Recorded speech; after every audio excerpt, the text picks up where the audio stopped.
So, today we'll have field duty. We'll go to Barangay Umapad in Mandaue City, and we're going to participate with them in soap making and also coordinate because we're planning. We are the ones who will be making the design for like the sticker, like the label and the soap. We will also have morning endorsements later at 8 a.m. and maybe in the afternoon work on some CSC stuff.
I'm just waiting for my bus here outside Macau.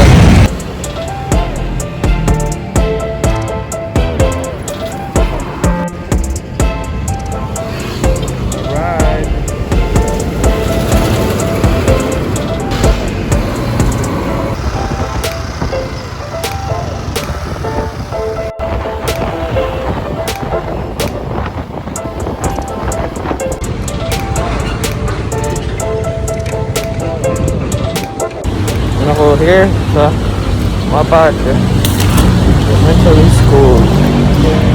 I used to, last time I was here, I think 2020 pa to, when we had a medical mission with AMSA, and apparently there's a wall now here. It used to be a plain ground.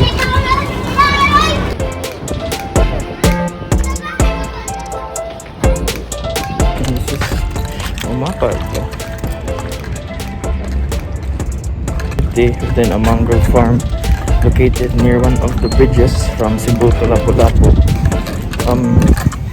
It's part of the community extension program of CMSS in Tacloban. Last time I was here, we had a medical mission with organizations from, I forgot the name, but they were foreigners from Singapore, I think. And we came here to have a medical mission. I was still in first year med school back then.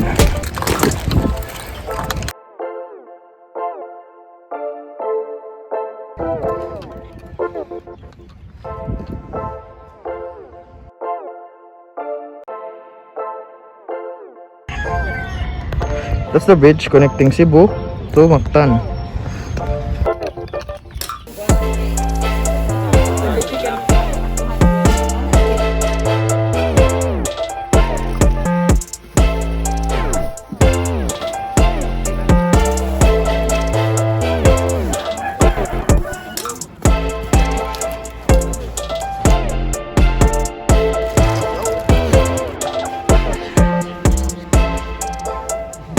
Posting.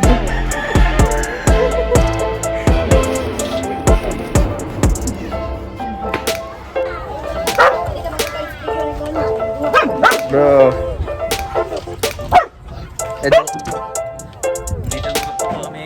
Ha? Magandang umaga po sa inyo lahat. Wala pa sa lahat. Alauna. Kasi time 5 minuto po pagkatapos ng alauna.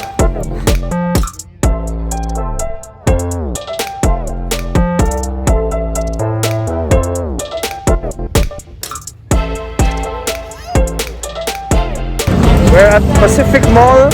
Instead na mabalik Mig Center. Mukok na lang, bye. Oh, metro bitaw. Wala metro card. Pamalit na lang mi og sodan.